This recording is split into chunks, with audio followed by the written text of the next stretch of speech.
I just want to say one thing about opera and how personal it is to me, because it's true, it did and does save my sanity. During the day, I have to confront these horrible national tragedies.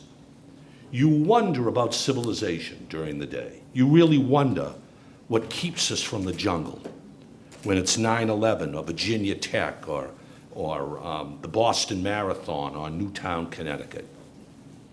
During the 9/11 fund that I administered, 3 nights a week, I would either go to the opera or listen.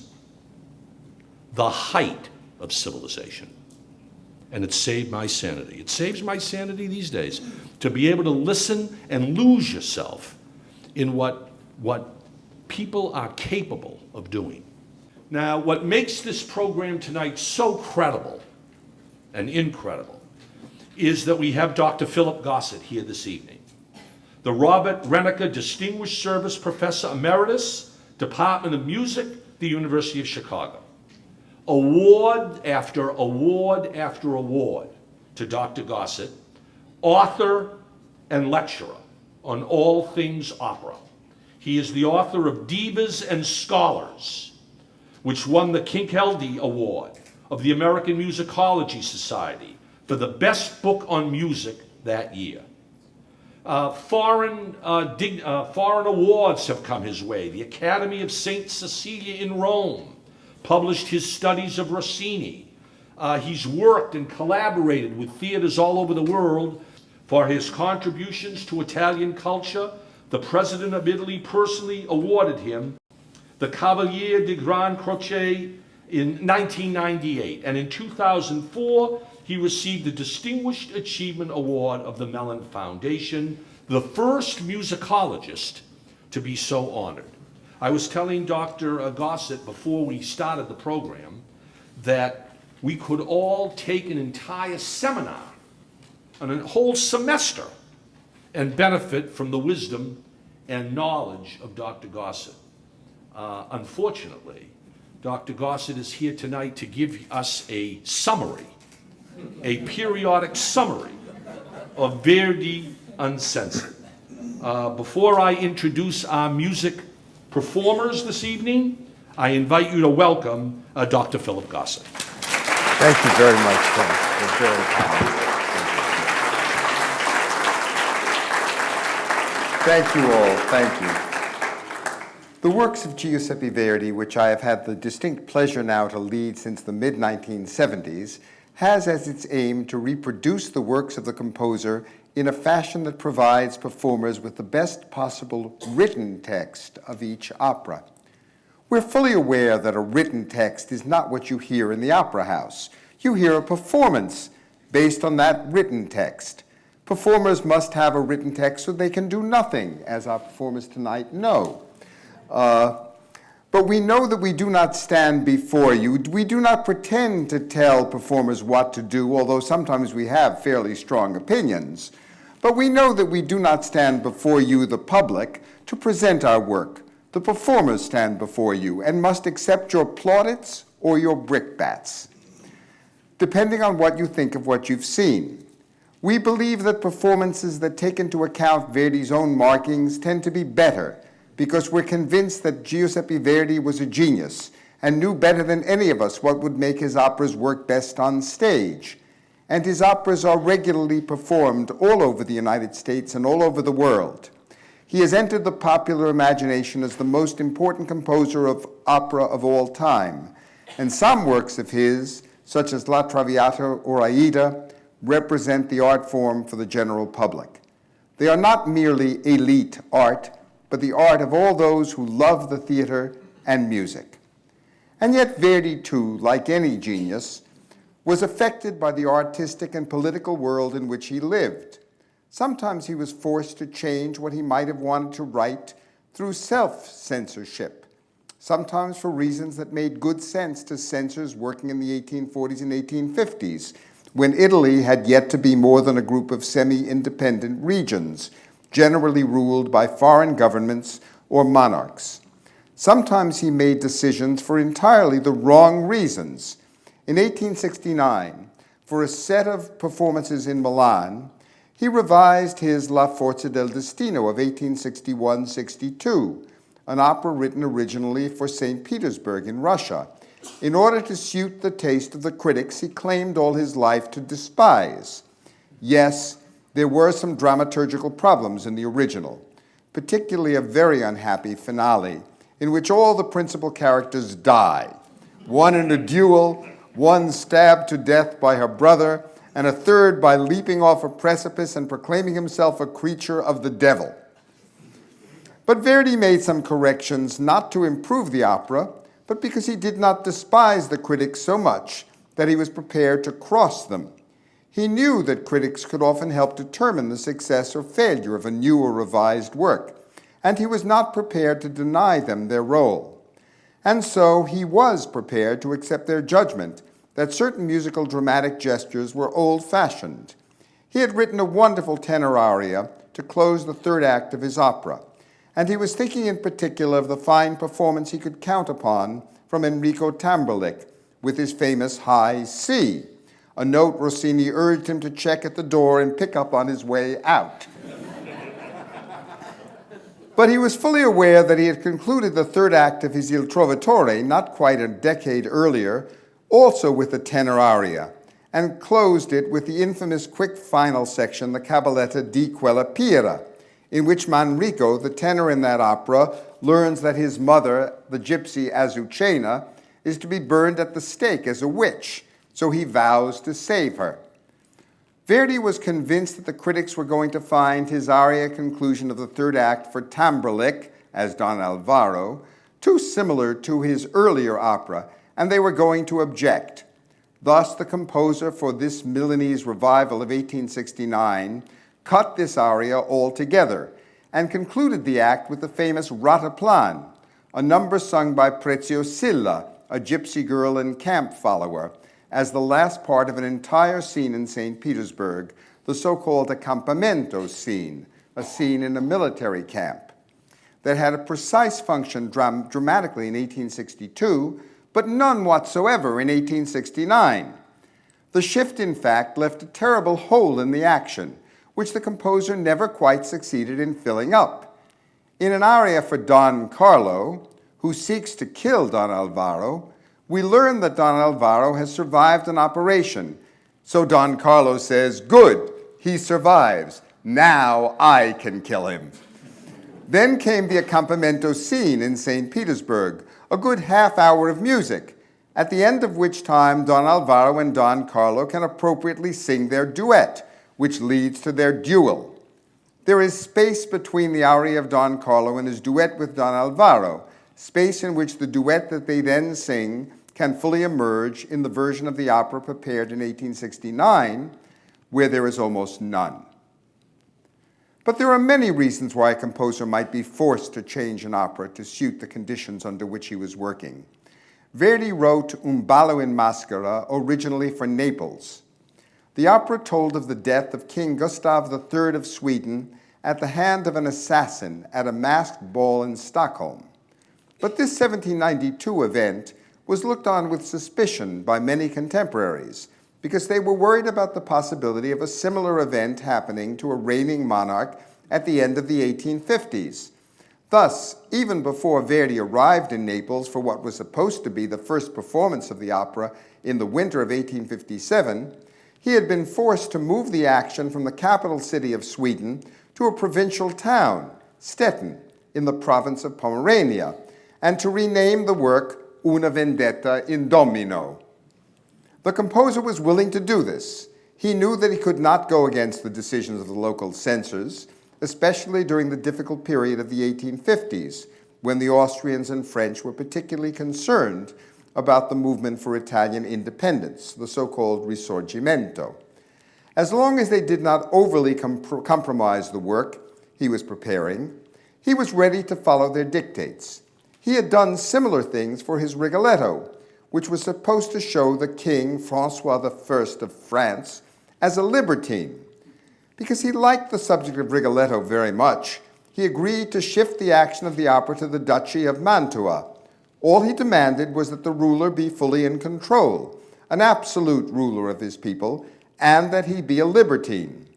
What Verdi did not count upon in Naples was that, having completed Un ballo in maschera, not only in skeleton score, with all the vocal parts and the most important instrumental ideas, but also some of its orchestration, he would go to Naples just briefly after an Italian anarchist, Felice Orsini, had thrown a bomb under the carriage of the French Emperor, Napoleon III, while he and his wife were heading to the Opera House in Paris to see, just imagine, a French version by Aubert of the Gustave III assassination. While the anarchist failed to kill the emperor and empress, he did manage to slaughter several persons. This was too much for the Neapolitans and their king, and so they insisted that the libretto be completely changed. Instead of a masked ball, there was to be a final masked banquet. Verdi complained there was no such thing. And they wanted the story moved from the 18th century to the Middle Ages. Again, Verdi complained that the shift made no sense whatsoever, that his opera could only be performed by those who had had a whiff of the court of Louis XIV in France. But the censors were adamant. Finally, the composer, after a protracted legal battle, decided to remove the opera entirely from Naples and to hope for a better fortune elsewhere. He decided to put it on instead in Rome, where a play on the subject had been given the previous year. But the papal censors in Rome were just as concerned about the possibility of someone in the audience getting the idea that Verdi favored the assassination of a ruler. First, they had it set in a Swedish city, Gothenburg, and called it The Count of Gothenburg. Ultimately, they compromised. They allowed the story to be told pretty much as Verdi wanted to tell it, but the action had to be moved, either to the east of the Ural Mountains or across the ocean in the United States. The composer, convinced his opera could not be performed anywhere in what would later become Italy, as he conceived it, decided to move the action to the New World. And so Un ballo in maschera was set in Puritan Boston, that home of masked balls. And that is how the opera has always been known. The composer and his librettist, Antonio Somma, who refused to allow his name to appear on the libretto, made many changes to make this shift in venue possible, and the opera is generally performed in that form.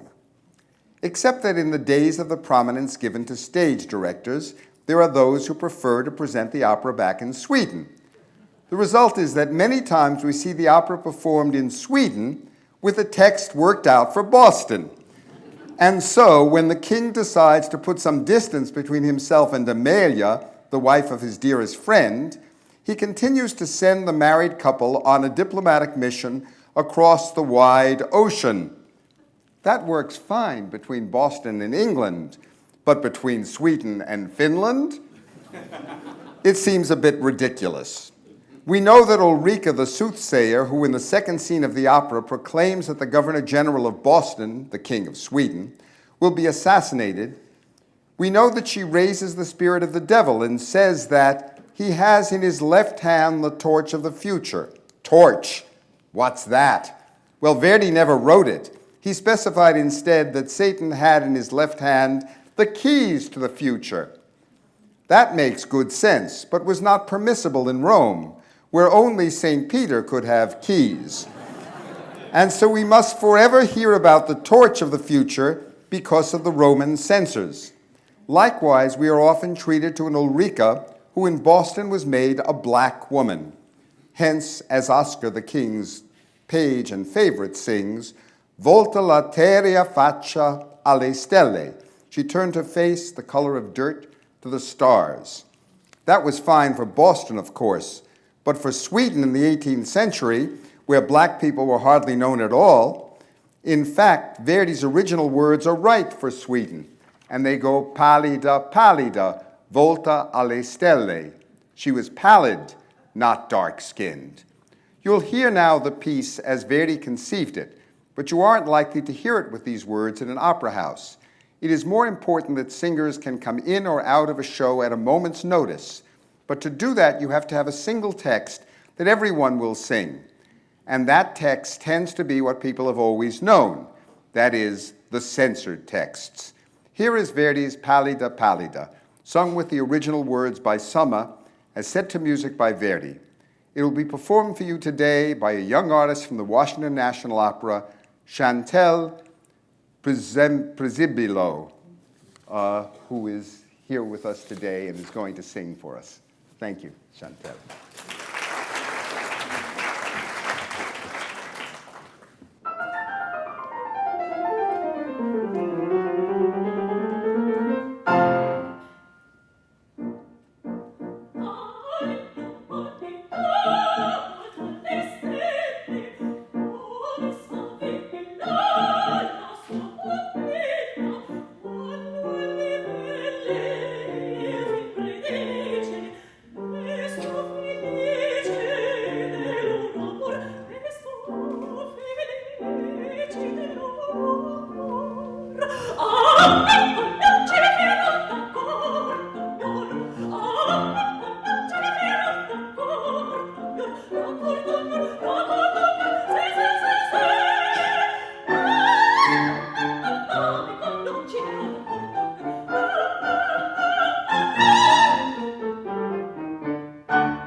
Thank you very much. What a wonderful piece that is.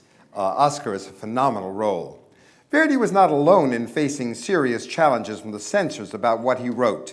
Even Rossini, who was a darling of the forces of reaction of many sovereigns and, of course, of Metternich of Austria, faced it in his Guillaume Tell, his last opera of 1829. It's not that he could not produce the opera as he conceived it in France, the home of political slogans like liberté, égalité, fraternité. But in Italy, the word liberté could not be used freely in the opera house or anywhere else. It was considered to be seditious to demand liberty. And so all references to the term had to be cut when Rossini's opera was changed from French to Italian for performances in the composer's homeland. The first time we meet Tell, he is commenting on a fisherman's song in praise of his beautiful fiancée. In French, he sings, Il chante et l'Helvetia pleure, pleure sa liberté. He sings, but meanwhile, Switzerland laments its lost liberty. How was this translated? E cante l'Helvetien tanto. So far, so good. Ai, surely the ugliest sound in any language. Quanto piangera. What do we lose? We lose, of course, liberty. How far the censors were willing to go to remove the offensive word is clear at the end of the opera, where Tell intones his great final moments to the text, Liberté, redescends des cieux, et que ton règne recommence. Liberté, redescends des cieux. Liberty, redescend again from the heavens, and may your reign begin again. Liberty, redescend from the heavens. And the music, based as so much of Tell is, on native Swiss melodies, here moves from key to key, from C major to A minor to F major to D minor. It goes like this.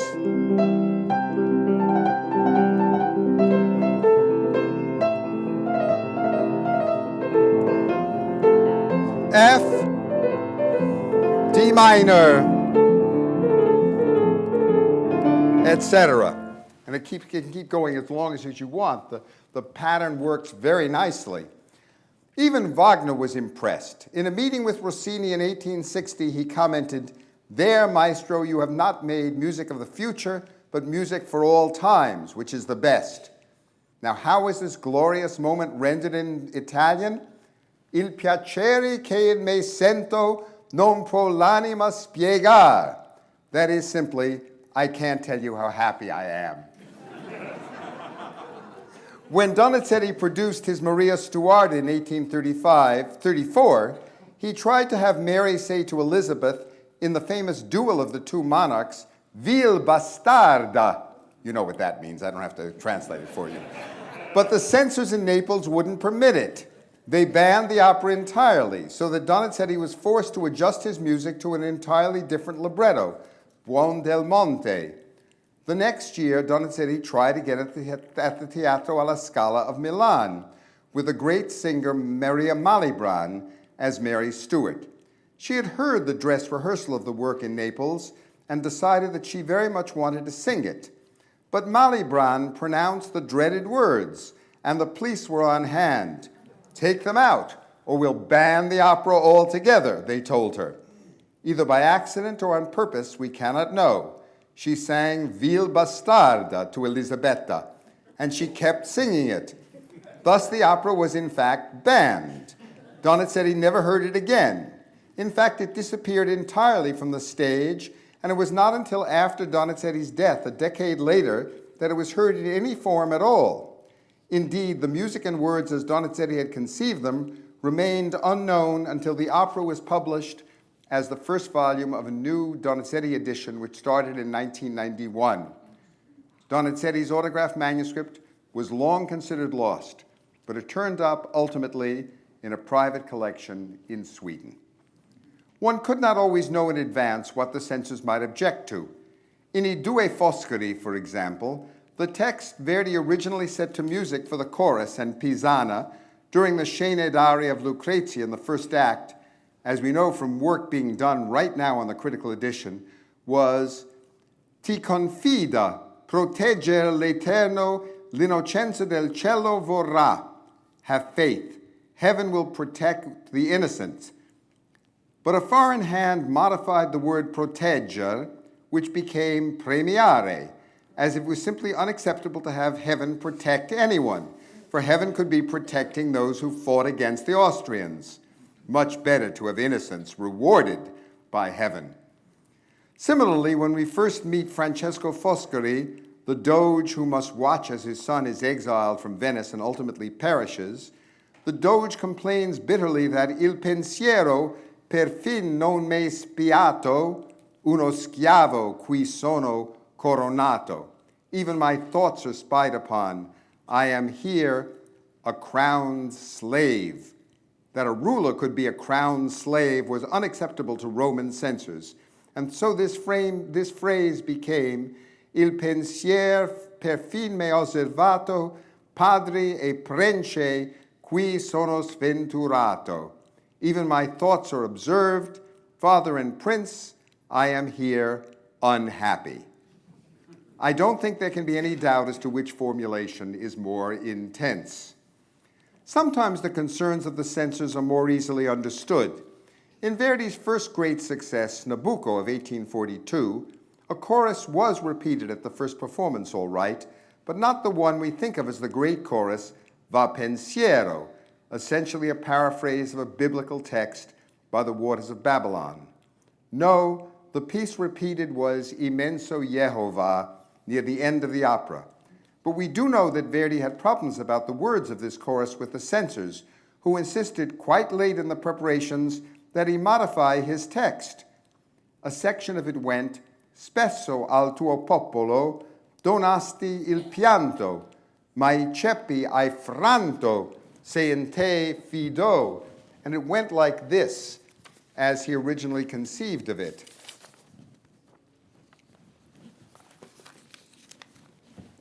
Spesso al tuo popolo donasti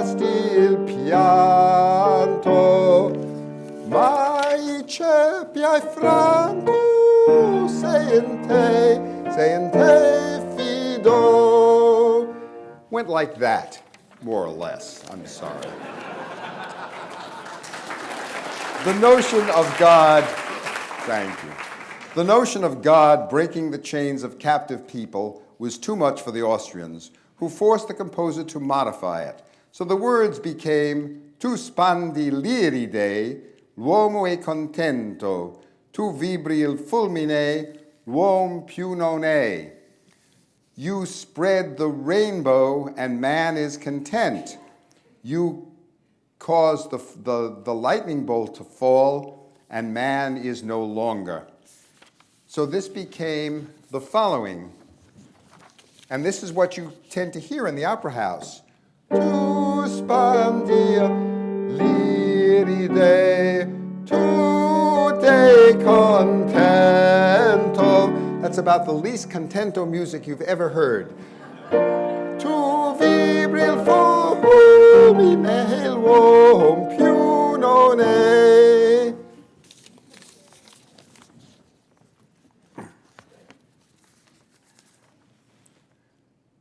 It is not hard to understand that the music for pianto hardly fits the idea of contento. Verdi made these changes with an almost violent gesture, much more violent than any other time in his autograph manuscripts. Did the audience know this and for that reason ask that the chorus be repeated? We'll never know. In a world in which the press was highly censored, we cannot trust anyone's statements. There is scarcely an opera by Verdi for which similar modifications were not demanded at some point or another by the censors. By and large, they involved only single phrases or words. So in Ernani, the two lovers at the end, whose happiness together is interrupted by Silva's arrival, blowing the horn that Ernani gave him as a sign he would commit suicide on hearing it again, sing the text, Non ebbe per noi miseri del cielo la pietà. Heaven had no pity on us poor miserable folks. But these are not the words Verdi set. He put to music a text that was much more ironic, one that can even say a text that calls into question the nature of heaven's interventions in human affairs. E questa per noi miseri del cielo la pietà. This is the pity that heaven feels for us poor miserable folks. And this is the way this went originally.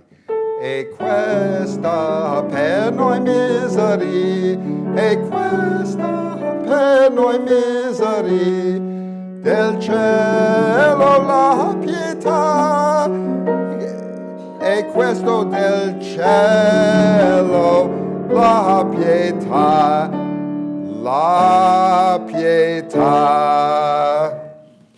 That was the way Verdi intended that the thing should go. How many examples there are throughout his operas of similar changes, particularly during the 1840s, when the Austrians were absolute rulers in the north of the geographical fiction we know today as Italy. In I Lombardi alla prima crociata, not only does Giselda sing, Dio non lo vuole, God does not want it, as the Crusaders kill the Muslims, instead of Meyerbeer's Dieu le veut, sung by the Catholics when they massacre the Protestants on the eve of St. Bartholomew, quoting a medieval statement used by the Crusaders, but in the first act she sings a prayer, originally set to the text Ave Maria. Since it was not allowed at the time to quote the Bible on stage, the word Ave was changed by a censor to Salve. It's clear how he did this. You can see he's written in the letters, the extra letters. In this form, the piece was performed and is still known today, despite the fact that when Verdi revised the opera for Paris as Jerusalem, he used the original prayer text, Ave Maria. There were reasons both political and religious to censor what Verdi wrote. The composer himself said in a famous letter about Rigoletto, what would the Duke be doing in a lonely tavern on the outskirts of Mantua unless he had an assignation there with a woman? And so Verdi had the Duke respond to Sparafucili's query as to what he wants. Due cose e tosto, tua sorella e del vino. I want two things, and right away, your sister and some wine. But this was too much for the censors in Venice, who did not want the Duke to be seen in this light, and so another hand, oh so gently, changed the words to the more chaste, una stanza e del vino, a room and some wine. This made no sense whatsoever, but it didn't hinder those words from being printed in the first edition of the opera, and from there they were copied and sung until the critical edition appeared in the early 1980s. But now, no one will sing una stanza e del vino. They sing the correct tua sorelle e del vino, whether they're using our edition officially or not. This is only one of the places where the Rigoletto edition of this scene is different from the old editions. At the beginning of the Duke's great aria that follows, La Donna Mobile, the old score had simply presented the melody with 4 accents. Bum, bum, bum, ba-di-dum, bum, bum, bum, be-da-dum. Verdi went out of his way to show that these accents are not the same. The first of them are simple accents written above the note, but the fourth is unquestionably a diminuendo hairpin written below the notes. Bum, bum, bum, be-da-dum, bum, bum, bum, be-da-dum. The difference is small, but it is significant for a musician. And now I'm happy to present to you our own Duke of Mantua from the Young Artists Program at the Washington Opera, Yuri Gorodowski, with several others, including Chantel as Gilda, Norman Garrett as Rigoletto, and Solomon Howard as Sparafucile, singing the first scene of the final act of Rigoletto, all accompanied at the keyboard by Kevin Miller. Please.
Bravo.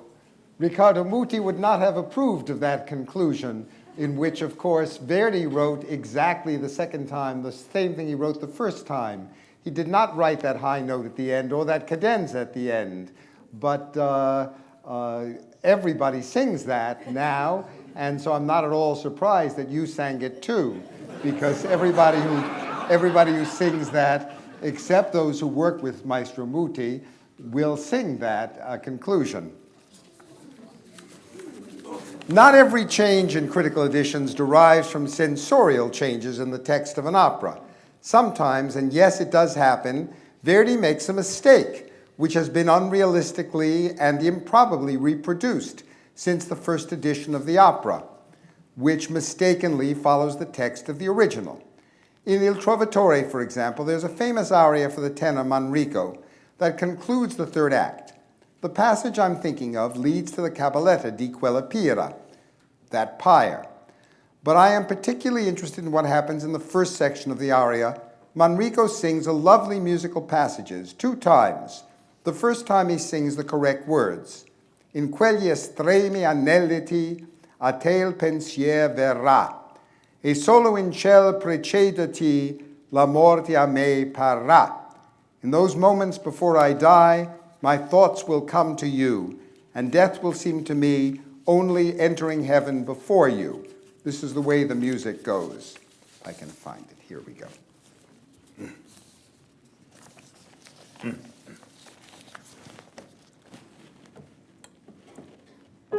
In questo estrema anelliti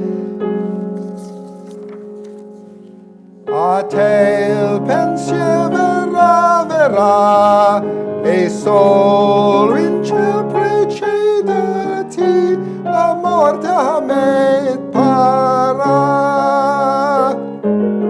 Then he repeats it, but unfortunately when he repeats it, Verdi gets the words wrong. And he makes the passage go like this. In quegli estremi anelliti la morte a me parrà, e solo in ciel precedati la morte a me parrà. This, of course, makes no sense whatsoever. Yet it didn't stop an entire generation of singers from following exactly Verdi's autograph, which was reproduced in the printed edition. I once had the unhappy task of hearing a CD with some 20 interpretations of this passage. All of them sang that nonsense. Correcting the passage, we have to deny the validity of the autograph manuscript. But when the absurdity is pointed out, no one can deny that it is absurd. I listened to a broadcast from the Metropolitan Opera last year in which this was sung correctly. Needless to say, they did not acknowledge that they were using our scholarship, but they had corrected this mistake. There's a similar place in Rigoletto, where the composer recognized, thanks to a letter to him from his librettist, Francesco Maria Piave, that his original plan of having the entire activity take place in a single night made no sense. Piave pointed out that the festivities at the Duke's dwelling lasted until dawn, after which Rigoletto had to meet with Sparafucile, then sing an interminable duet with his daughter. Then there was Gilda's duet with the Duke and her aria Caro Nome, in which she comments on the Duke's pseudonym, Gualtier Maldè, after which the courtiers showed up for the abduction. And so Piave suggested to Verdi that they have the action take place on a second night. Verdi understood and agreed. So he changed the words of the chorus in the second act, in which the courtiers report the abduction of Gilda to their Duke. But Verdi himself pointed out to Piave that therefore they also had to change some text in the first act, Introduzione, where Ceprano tells the gathered courtiers that everyone who's been harmed by Rigoletto should come to his home tonight. Verdi points out that if a change is to be introduced in this time sequence, Ceprano needs to say tomorrow. Fine. And so Verdi corrects this in his autograph. Except he neglects the fact that the passage appears twice, so that in the standard text of his opera, Ceprano says, come to my house tomorrow, and then he says, come to my house tonight. Well, which is it? You can't tell from looking at the standard edition, but the critical edition explains the reason behind the discrepancy. There are other places in which the critical edition shows what Verdi had in mind rather than specifying a text. There are many examples of this phenomenon in La Traviata, perhaps Verdi's most popular opera. It is an opera for which the composer and his librettist had to exercise a great deal of self-censorship in order that the subject could be used, since it deals with a reformed courtesan known for her use of red and white camellias to indicate that she was not available or was available to men who could afford her. Thus, the censors had relatively little to do with the production. But they refused to allow Verdi to set the work in contemporary Paris, instead moving it to an earlier time, as if by this means they could make the story unrecognizable and less titillating. Even so, we still rarely hear Verdi's own La Traviata. Even where the old Verdi Ricordi edition provided his notes and rhythms, they have been changed by generations of singers so that the originals are almost unrecognizable. So, when Renee Fleming sang the role of Violetta for the first time, she learned the score from the critical edition. She was nonetheless heavily criticized for having sung it differently than the critics were used to. Damn right she did. She followed Verdi's markings, not those sanctioned by tradition. Yet there was at least one place where she went along with the tradition. It comes at the end of the primo tempo, first section of her aria at the end of Act 1, Ah, forse è lui, perhaps it is he, where Violetta is called upon to sing a cadenza, which Verdi writes so that it's based on front accented groups of four notes. That he really meant this is clear at the end, where Violetta must sing A delizia al cor with two introductory notes at the beginning of the phrase. In other words, this is what Verdi wrote.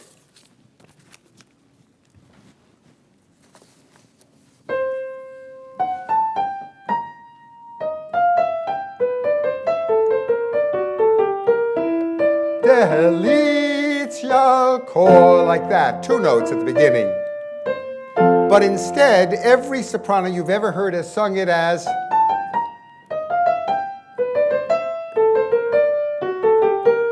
Delizia al cor. We know Verdi didn't mean that, because if he did, he would have written it with just a single note for Delizia al cor, not Delizia al cor with the two notes.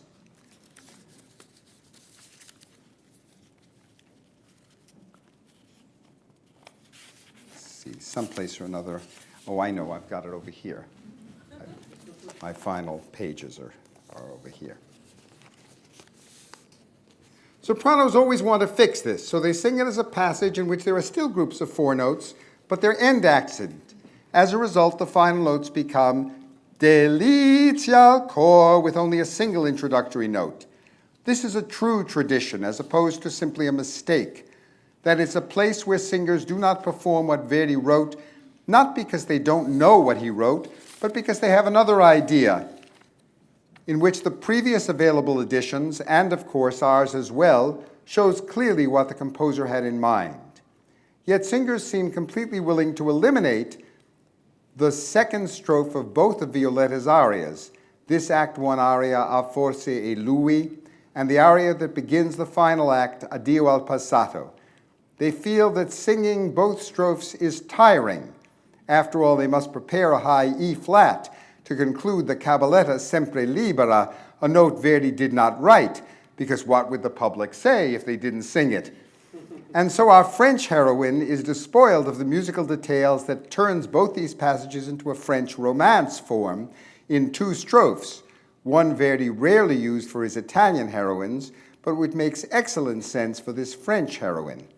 One can understand the position well in the first act because the two strophes are similar, but in the last act they are very different indeed. In the first strophe she says goodbye to the world. In the second she sings of her future, where she will lie in an unmarked grave. These two strophes have long been printed in scores of the opera, but for ages sopranos refused to sing the second strophes. Imagine a Fischer-Dieskau refusing to sing the second strophe of a Schubert song because the music was identical to the first strophe, and you can see the absurdity of this position. In any event, since Nathalie Dessay assumed the role and insisted on singing both strophes in the second aria at least, we hear Addio del passato complete, as it will be sung now by another young professional singer from the Young Artist Program at the Washington Opera, Jacqueline Eccles.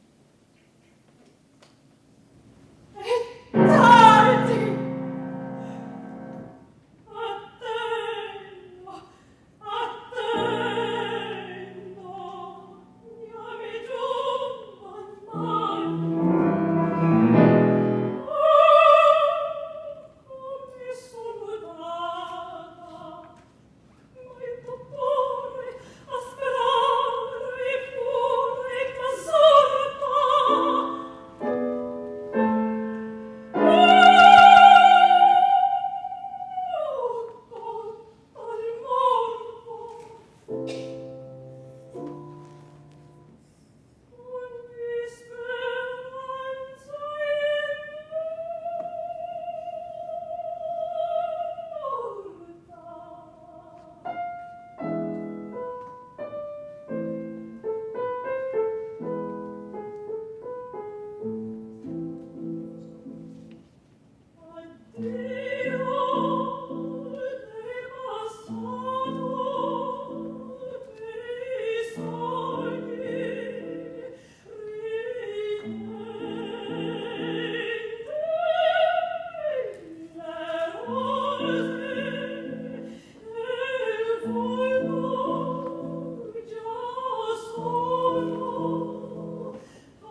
I hope I've given you some sense of the things we've tried to accomplish in the works of Giuseppe Verdi. Needless to say, it has been an enormous job, and we're not yet finished. We've been very proud to have as a significant partner and funder the National Endowment for the Humanities. They recognize that Verdi is an international figure and that publishing his operas in the most accurate form possible is a good thing, one that affects every aspect of the performance of his works. Scholars do not have the final word when it comes to the performance of music, but they have a role to play in that world, a role that needs to be recognized by all those, and we are legion, who care about opera and its future. What better way to celebrate the 200th anniversary of Verdi's birth than by feting the edition and the part that the NEH has played in making it a reality. Let me thank all those who have taken part in this evening's presentation: Ken Feinberg, the Italian Cultural Institute of Washington, the ambassador from Italy to the United States, and the wonderful singers from Washington Opera and their director, Michael Heaston. Auguri e grazie a tutti.